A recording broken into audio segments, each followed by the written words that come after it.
भरतपुर नामक गांव में डाबरलाल नाम का एक सेठ अपनी पत्नी के साथ रहता था। हालांकि उनके पास धन दौलत की कोई कमी नहीं थी, मगर कंजूसी में उसका कोई सानी नहीं था।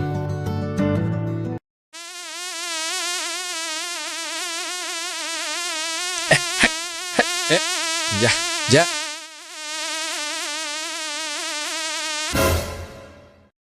ओहो, इस मक्खी को गिरने में कहीं और जगह नहीं मिला, मेरे चाय में ही इसे गिरना पड़ा। वैसे ये जलेबी की खुशबू कहाँ से आ रहा है? आहा, लगता है ये मक्खी किसी हलवाई के दुकान से आई थी। चलो अच्छा है, अब कुछ दिनों तक जलेबी खाने की छुट्टी है। हे भगवान, क्या करूं इनका। इसकी कंजूसी ने तो हर चीज के लिए मुझे रुला रखी है। सुनो जी, आज मायके से मेरे भैया आ रहे हैं, वो भी बहुत दिनों बाद। तो आज आपका ये कंजूसी मैं बिल्कुल बर्दाश्त नहीं करूंगी। साले का नाम सुन के डाबरलाल को बुखार चढ़ गया। क्या मंटू आने वाला है? सेठ बोल ही रहा कि तभी मिस्टर मंटू का एंट्री हो जाता है। अरे माय डियर जीजा जी, आने वाला नहीं, आ गया हूँ। जरा इधर तो देखिए, आपका इंटरनेशनल लाडला साला आ गया। मंटू को देखते ही सेठ का दिल कांप उठा। अरे बाप रे, दुश्मन का नाम लिया और दुश्मन हाजिर। लो, आ गया राशन कार्ड का दुश्मन। साले साहब की शक्ल देखते ही मेरी तिजोरी को हार्ट अटैक आने लगता है। अरे मंटू आ गया तो चल आजा आजा, अंदर बैठ। सफर में बहुत थक गया होगा ना। कितनों दिनों के बाद तू मेरे घर आया है। बैठ, मैं अभी तेरे लिए गर्मा गर्म नाश्ता लेकर के आती हूँ। अरे आप अभी तक बैठे हो, जल्दी जाओ और बाजार से मछली और ताजी ताजी सब्जी ले आओ। और हाँ, आते वक्त पानी पूरी भी ले आना, मंटू का फेवरेट है। और हाँ, ज्यादा देर मत करना। हाँ, पर देखो भाग्यवान, मैं क्या कह रहा था कि अगर हम मछली की जगह हम मंटू को खिचड़ी खिला दे तो सेहत के लिए बेस्ट होगा और इतना खर्चा भी नहीं होगा ना। क्या जीजा जी, खिचड़ी? ये तो बीमारों का खाना है। क्या आप चाहते हैं कि आपका जवान साला बीमार हो जाए? फिर तो मुझे महीनों यहीं रुककर इलाज कराना पड़ेगा। नहीं, मैं अभी मछली लेने जाता हूँ, तुझे यहाँ रहने की जरूरत नहीं। कंजूस डाबरलाल ने दोनों को समझाने की बहुत कोशिश की, पर सेठानी और उसकी भैया नहीं मानी और मछली खाने की जिद पर अड़ गईं। आखिर थक हार कर सेठ डाबरलाल को मछली लेने बाजार जाने के लिए मानना ही पड़ा। वो जा ही रहा था कि तभी मंटू जोर से पुकारे, जीजा जी, पानी पूरी के साथ वो तीखा वाला पानी एक्स्ट्रा लाइएगा। और हाँ, मछली ऐसी हो कि कांटा कम और मसाला ज्यादा हो। आखिर पुरानी कहावत है, साला आए घर तो जीजा जाए बाजार। सेठ बहुत गुस्से में थे, पर वो पत्नी की डर से कुछ कह भी तो नहीं पा रहा था। सेठ हाथ में थैली पकड़कर बाजार की ओर निकल गया। साले, नई मुसीबत है मुसीबत, अब तो खर्चा ही खर्चा है। भगवान, क्या करूं मैं इसका? मना भी नहीं कर सकता हूं। पहले से ही एक पेटू को पाल रहे हैं, अब दूसरा पेटू।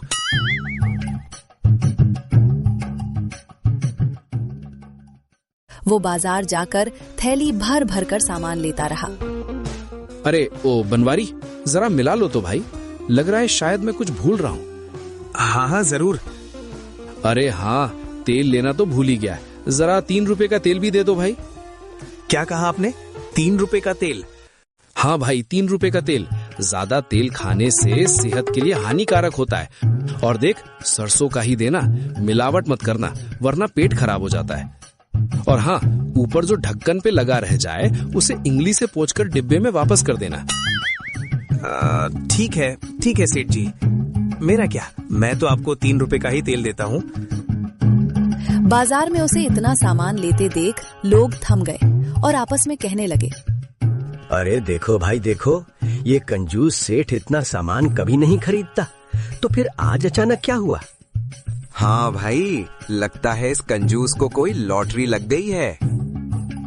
वैसे एक बात बताऊं, आज अचानक आप इतना सामान खरीद रहे हो, क्या कोई दावत है क्या? क्या बताऊं, मेरा तो आज जेब ही खाली हो जाएगा। वैसे तुम्हें क्या, तुम अपनी काम से मतलब रखो भाई।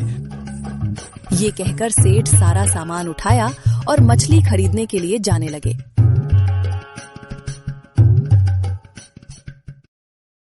भाई ये मछली कितने का है? 200 रुपया किलो है भाई साहब। सेठ मन ही मन बुदबुदाते रहे। है भगवान, 200 रुपए की मछली खरीदूंगा, अगर साले ये सब खा गया तो मछली के साथ साथ मेरा कलेजा भी चबा जाएगा। अरे भाई, कोई ऐसी मछली दिखाओ जो बजट में भी हो और वैरायटी भी A1 हो। ये 200 रुपए तो बहुत लूट खसोट है। सेठ जी, कम रेट वाली चाहिए तो ये वाली लो, 60 रुपए किलो। बस जरा पुरानी है, कल की हो गई है। पुरानी? ए भाई, ये सड़ी हुई मछली खिलाकर क्या साले को स्वर्ग भेजने का इरादा है? फिर तो वो भूत बनकर मेरे ही घर आएगा और मुफ्त का राशन खाएगा। मुझे तो ताजी चाहिए, पर थोक भाव में। तुम लोग तो बीच में ही सारा मलाई खा जाते हो। तो फिर आप एक काम क्यों नहीं करते सेठ जी? आप एक काम करो ना, यहाँ से 2 कोस दूर बड़ी मंडी है, वहां चले जाओ। वो लोग सीधे जाल से निकाल कर बेचते हैं। सेठ सोचने लगा कि अगर बड़ी मंडी में सस्ता मिल जाए तो यहाँ लेने की क्या जरूरत है। ये सोचकर सेठ जल्दी जल्दी मंडी की ओर जाने लगा। भाई, ये मछली क्या भाव दी? 80 रुपए किलो सेठ जी, एकदम ताजी है, अभी पानी से निकली है। सेठ डाबरलाल को वो दाम फिर से बहुत ज्यादा लगा। बाप रे बाप, 80 रुपए? अरे भाई, तुम तो बहुत ठग रहे हो यार। जहां से तुम लाते हो वहां इतने की थोड़ी ना मिलती होगी, वहां तो ये और भी सस्ती मिलती होगी ना।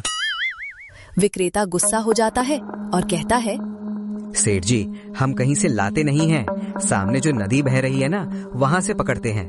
वहां तो भगवान की कृपा से बिल्कुल मुफ्त मिलती है। हिम्मत है तो खोज जाओ और पकड़ लो। मुफ्त? अरे ये बात पहले क्यों नहीं बताई? जब ऊपर वाला फ्री में बांट रहा है तो मैं इन लुटेरों को अपनी गाड़ी कमाई के पैसे क्यों दूं? ये कहकर सेठ आगे बढ़ने लगा और कुछ दूर जाने के बाद सामने एक सुंदर सा बहती हुई नदी दिखाई दी। वाह वाह वाह वाह, अरे मिल गई नदी। चलो अब जल्दी से इस नदी से बढ़िया बढ़िया मछली पकड़ लूंगा और अच्छे से पका के सबको खिला दूंगा। भाग्यवान को पता भी नहीं चलेगा और हमारा एक पैसा खर्चा भी ना होगा। हाँ, मजा आ जाएगा। ये सोचकर सेठ डाबरलाल नदी में उतर गया और मछली पकड़ने के चक्कर में वो नदी में काफी गहराई तक पहुंच गया, जहां से बिना तैरे वापस आना संभव नहीं था। अब वो धीरे धीरे डूबने लगा। सेठ को याद आया कि उसे तो तैरना आता ही नहीं है। खुद को मौत के करीब जाते देख अब उसे भगवान याद आने लगे। उसने मन में मन्नत मांगनी शुरू कर दी। हे भगवान, मेरी जान बचा लो, भाड़ में गई ये मछलियां। अगर मैं इस नदी से बाहर निकल जाऊं तो मैं पूरे 101 ब्राह्मणों को भोजन खिलाऊंगा। मुझे बचा लीजिए प्रभु। मन्नत मांगने से उनके मन में एक आत्मबल आ गया और वो धीरे धीरे आंखें बंद करके हाथ पैर मारता हुआ उस जगह से थोड़ा ऊपर तक आ गया। आंख खोलकर उसने देखा तो उसे थोड़ा खुशी हुई, पर वो पछताने भी लगा। अरे यार, मैंने बिना मतलब के ही 101 ब्राह्मणों के लिए कह दिया। आधी दूर तो मैं आ ही गया हूँ, थोड़ा कम कर लेता हूँ। हे प्रभु, पिछली वाली मन्नत में मैं थोड़ा जोश में बोल गया था, उसे कैंसिल कर दीजिए प्रभु। 101 थोड़ा ज्यादा है। अगर मैं अब नदी से बाहर निकल जाऊं तो 51 ब्राह्मणों को भोजन अवश्य करवाऊंगा। थोड़ा साहस करके उसने फिर से तैरना शुरू किया तो थोड़ी दूर और आगे आ गया। अब सिर्फ चौथाई हिस्सा ही रह गया था। जब उन्होंने देखा कि अब नदी का सिर्फ चौथाई हिस्सा ही बचा है तो वो फिर बोल पड़ा, हे प्रभु, 51 ब्राह्मण भी थोड़ा ज्यादा नहीं लग रहा? एक काम करिए, अब ये भी कैंसिल कर दीजिए। अगर मैं अब इस नदी से बाहर निकल जाऊंगा तो 11 ब्राह्मणों को भोजन कराऊंगा ही कराऊंगा। ऐसे ही करते करते वो नदी के किनारे पर पहुंच गया। अब पानी 2-3 फीट ही रह गया था। जान बचते ही उसके स्वर और बदल गए। वो तेजी से बोल पड़ा, हे भगवान, 11 ब्राह्मण भी थोड़े ज्यादा ही हैं। मैं 11 ना सही पर 1 ब्राह्मण को तो भोजन करा ही दूंगा, जरूर कराऊंगा।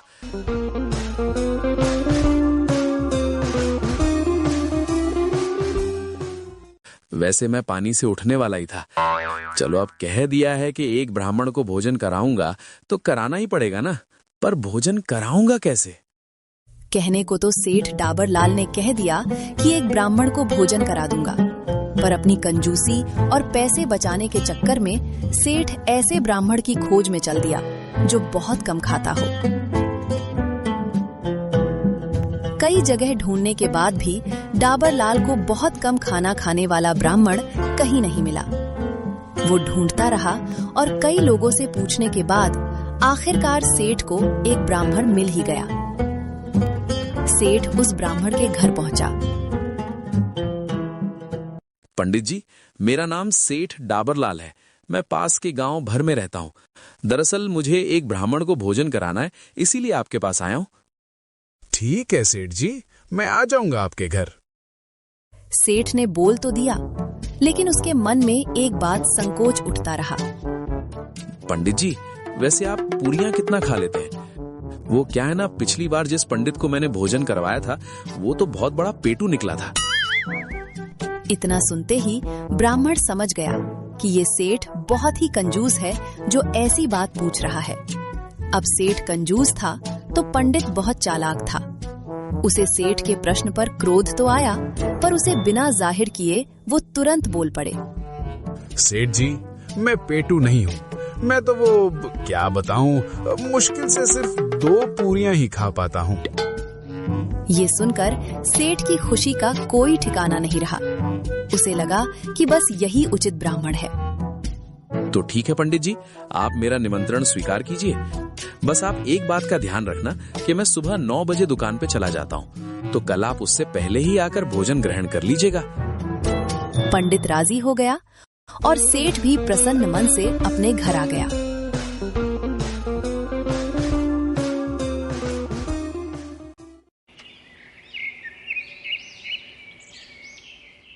अगली सुबह भोजन की सारी तैयारी करके सेठ डाबरलाल पंडित का इंतजार करने लगा।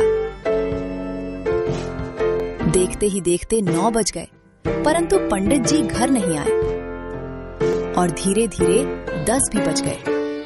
अंत में थक हार कर सेठ ने सेठानी से कहा, पंडित जी भी पता नहीं कहाँ रह गए। 9 बजे को बोला था और अब 10 बज गए। मुझे दुकान के लिए देर हो रही है। भाग्यवान, मैं दुकान जा रहा हूँ। अगर मेरे जाने के बाद पंडित जी आए तो तुम उन्हें भोजन करा देना, और हाँ, 11 रुपए की दक्षिणा भी दे देना। ये कहकर सेठ डाबरलाल घर से चला गया।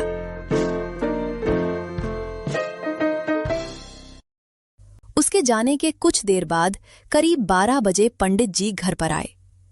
हरिओम हरिओम हरिओम। उनके आते ही सेठानी और उसके भैया पंडित को प्रणाम किया। प्रणाम पंडित जी, प्रणाम। खुश रहो बेटा। वैसे कौन हो तुम? ये मेरे भैया हैं। देखिए ना, कितना दुबला पतले हो गया है। हाँ, वो तो मैं देख रहा हूँ। आप मेरे भैया से बातें कीजिए, तब तक मैं जरा किचन से तैयारियां कर लाती हूँ। सेठानी रसोई में जाती है और बहुत सारे पकवान एक थाली में तैयार कर लेकर आती हैं। कि तभी पंडित जी फूट फूट कर रोने लगे। क्या हुआ पंडित जी, आप रो क्यों रहे हैं? क्या मेरे भैया ने कुछ किया क्या? नहीं सेठानी जी, क्या बताऊं सेठानी जी, इस घर में तो मैं कई वर्षों पहले भी आया करता था, जब तुम्हारे सास ससुर जिंदा थे। बस अभी तुम्हें देख के तुम्हारी देवी जैसी सासू माँ की याद आ गई। वो जब भी भोजन के लिए बुलाती थी, मुझे 101 रुपए दक्षिणा देती थी। इतना सुनते ही सेठानी और उसका भैया तुरंत भावुक हो गईं। सासू माँ नहीं है तो क्या हुआ? पंडित जी, मैं तो हूँ ना, मैं उस रीत को नहीं बदलूंगी। सेठानी ने 101 रुपए लाकर पंडित को दे दिए। पंडित जी बड़े खुश हुए। इसके बाद सेठानी ने पंडित के लिए 2 पूरियां का बढ़िया सा भोजन लगा दिया। पंडित ने पेट भर भर कर भोजन किया और भोजन खत्म करने के बाद फिर से फूट फूट कर रोने लगे। सेठानी और उनके भाई दोनों घबरा गए। पंडित को इस तरह रोता देख सेठानी चिंतित हो गई। उसने फिर से पंडित जी से पूछा, अब क्या हो गया पंडित जी? अब आप क्यों रो रहे हो? खाने में कमी रह गई क्या? सच बताओ पंडित जी, कहीं आपने मेरा वाला हलवा तो नहीं देख लिया जो मैंने फ्रिज में छुपाया है? नहीं बेटा, भोजन तो अमृत था। बस फिर से तुम्हारी दीदी की सासू माँ की याद आ गई। वो जब मुझे भोजन कराती थी तो उस समय कहती थी कि पंडित जी, खाली पेट तो कोई भी विदा करता है, पर मैं आपको खाली हाथ नहीं जाने दूंगी। और फिर वो चुपके से मेरे कुर्ते की जेब में सोने की एक गिन्नी डाल देती थी। बस वही ममता याद आ गई। सेठानी ने जैसे ही सोने की गिन्नी सुना, उनकी आंखें फटी की फटी रह गईं। उन्होंने अपने भाई की तरफ देखा, जो उस वक्त अपनी तीसरी थाली खत्म करने की फिराक में था। भैया, सुना तूने? सासू माँ कितनी महान थी और हम यहाँ पंडित जी को सिर्फ पूरियां खिला रहे हैं। लानत है हम पर। पंडित जी, आप रोइए मत। सासू माँ स्वर्ग से देख रही होंगी कि उनकी बहू उनसे भी बड़ी दानवीर है। हाँ पंडित जी, और सासू माँ तो सिर्फ एक गिन्नी देती थी। मेरी दीदी तो आपको सोने की अंगूठी देंगी। दीदी दे दो ना, क्या पता पंडित जी खुश होकर हमें कभी न खत्म होने वाला लड्डू का आशीर्वाद दे दे। हाँ, ये तो मैंने सोचा ही नहीं। सेठानी फौरन अंदर गईं और अपनी अलमारी से एक भारी सोने की अंगूठी निकाल लाईं और पंडित जी की हाथ में देती हुई कहती, पंडित जी, सासू माँ की परंपरा टूटने नहीं दूंगी। अब आप खुश हैं? पंडित जी मन ही मन बहुत मुस्कुरा रहा। खुश तो खुश, मन में लड्डू फूट रहा है। हाँ बेटा, मैं तो निहाल हो गया। पर देखो, सासू माँ एक और रीत निभाती थी। वो जाते समय कहती थी कि पंडित जी, रास्ते में कहीं धूप न लग जाए, इसलिए ये रेशमी शॉल भी ओढ़ लीजिए। सेठानी ने आव देखा न ताव। सेठ जी की सबसे महंगी कश्मीरी शॉल भी पंडित जी को उड़ा दी। पंडित जी ने शॉल ओढ़ी, अंगूठी जेब में डाली और बोले, वैसे ठीक है, अब चलता हूँ। सासू माँ को सपने में बोल दूंगा कि बहू और साला दोनों महान हैं। जैसे ही पंडित जी दरवाजे से बाहर निकले, साला साहब चिल्लाकर कहने लगा, पंडित जी, अगली बार आना तो वो बिना मेहनत के वजन घटाने वाला मंत्र भी लेते आना। तब तक मैं जरा ये बची हुई खीर खत्म कर लूं। पंडित जी सारा सामान लेकर खुशी खुशी अपने घर निकल लिए।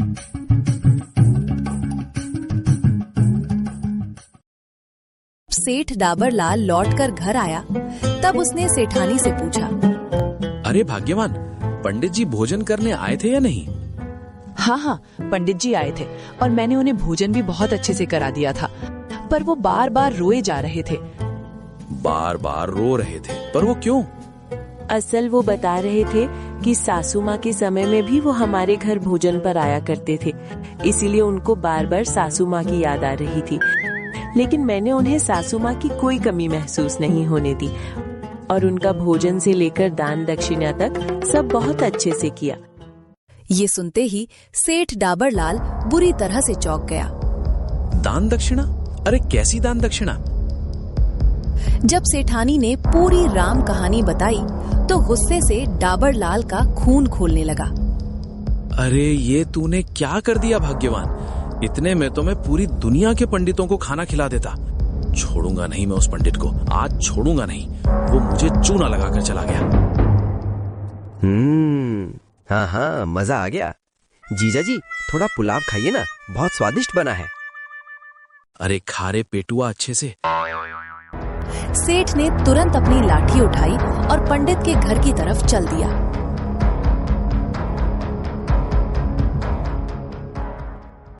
उधर पंडित जी भी पूरी तरह तैयार और होशियार हुए बैठे थे। उन्हें मालूम था कि जब कंजूस सेठ को सारी बात पता चलेगा तो वो बहुत हंगामा करेगा। इसीलिए पंडित ने पंडिताइन के साथ मिलकर पहले ही सारी तैयारी कर रखी थी। अरे भाग्यवान, वो कंजूस सेठ यहाँ कभी भी आ सकता है। तुम्हें अच्छे से याद है ना कि क्या करना है? कोई गलती मत करना। हाँ पंडित जी, हमें अच्छे से याद है, आप चिंता मत कीजिएगा। हम भी आप ही की पत्नी है, देखिएगा हमारी परफॉर्मेंस। कुछ ही देर में सेठ डाबरलाल बिलबिला हुआ पंडित के घर पहुंच जाता है। पंडित, अरे ओ पंडित, बाहर निकल।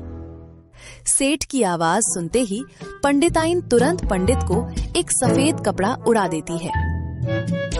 वहीं काफी देर तक जब पंडित बाहर नहीं आता तो सेठ गुस्से में घर के अंदर चला आता है। चालू हो जाओ भाग्यवान, सेठ जी आ गए हैं। हे भगवान, ये क्या हो गया? पंडित जी हम सबको छोड़ के चले गए, अब हमारा क्या होगा? हमें भी साथ क्यों नहीं ले गए? सेठ अंदर जाकर जब देखा तो उसका होश उड़ गया। अरे इनको क्या हो गया? पता नहीं, सवेरे अच्छे भले घर में बैठे थे, वो किसी दानवीर सेठ के घर भोजन के लिए गया था। पता नहीं वहां इन्हें कौन सा जहर खिला दिया, उसके बाद दे उल्टी हमारे पंडित जी हमको छोड़ के चले गए। अब हम भी कम नहीं है, देखना मैं पुलिस बुलाऊंगी और उस सेठ को जेल भिजवाऊंगी। हाँ। हे भगवान, ये पंडित तो मेरे ही घर से खाना खाकर लौटा था। कहीं ये बात गांव में फैल गई कि मेरे खिलाए खाने से इसकी मौत हो गई है तो मुझे तो जेल हो जाएगी। ये कहां फंस गया मैं? सेठ दाबरलाल बहुत घबरा गया।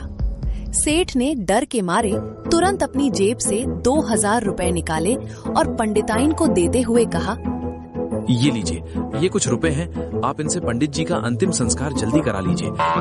और हाँ, इसके अलावा बाकी की जो भी जरूरत का सामान होगा वो मैं घर पहुंचकर भिजवा दूंगा।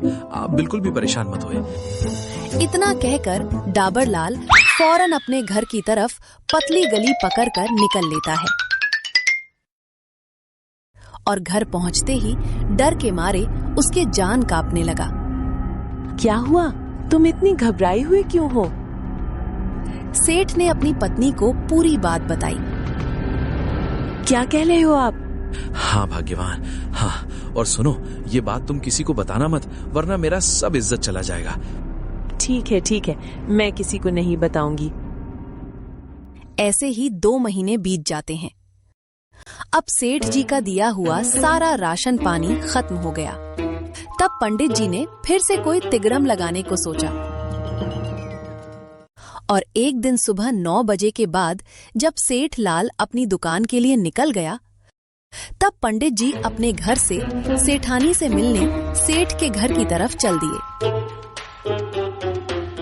2 महीनों से पंडित जी ने अपनी दाढ़ी मूछ भी नहीं बनाई थी, सो लंबी लंबी दाढ़ी लेकर पंडित जी सेठानी के घर पहुंच गए।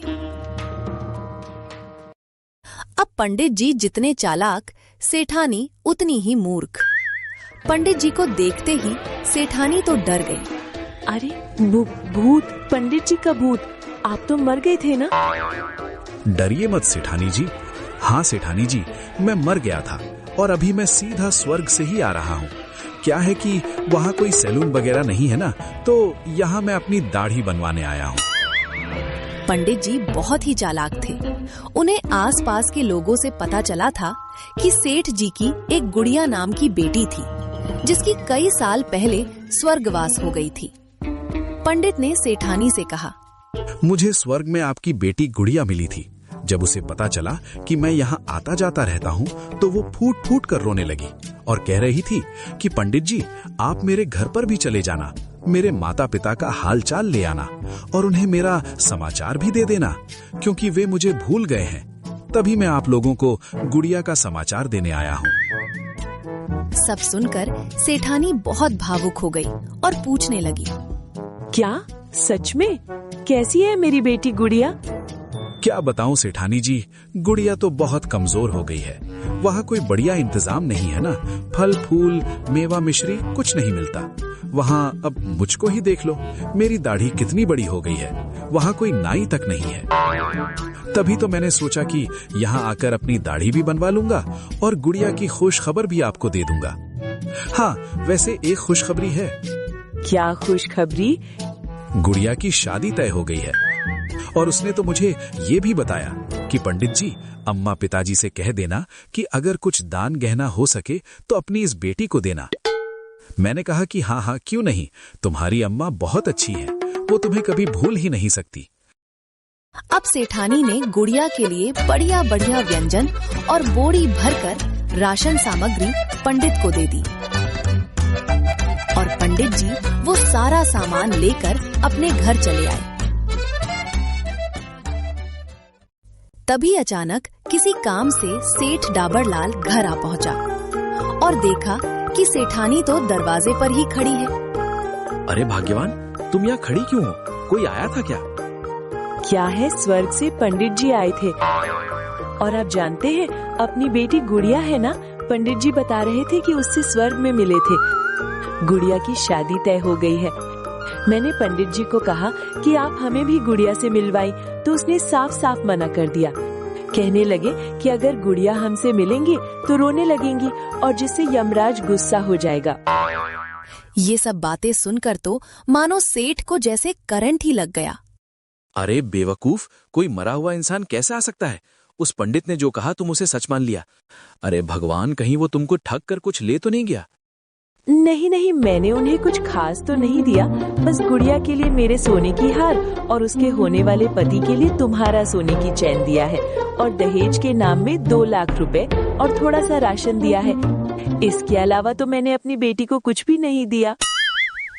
अब तो सेठ डाबर लाल के चेहरे पर हवाइयां उड़ने लगी। अपनी अक्ल की अंधी बीवी और धूर्त पंडित का गुस्सा लेकर वो तंग रह गया। अब बहुत हुआ, मैं उसे पंडित को छोड़ूंगा नहीं। देखो मैं अब क्या करता हूँ। सेठ बहुत गुस्सा हो जाता है और अपने कुछ आदमियों को लेकर पंडित के घर की तरफ जाते हैं। सेठ के आदमियां हाथ में डंडा लेकर के पंडित के घर की तरफ जाते हैं। जैसे ही वे सब पंडित जी के दरवाजे पर पहुंचे तो देखा कि दरवाजे पर ताला लगा है। सेठ जितना चालाक करता, पंडित उसके पहले ही सारी तैयारियां करके भाग गया। यहाँ तो ताला लगा है, इसका मतलब यहाँ कोई नहीं रहता। हाँ, हे भगवान, मैं तो बर्बाद हो गया। मुझे पता है भगवान, आप मुझे किस बात के लिए सजा दे रहे हो।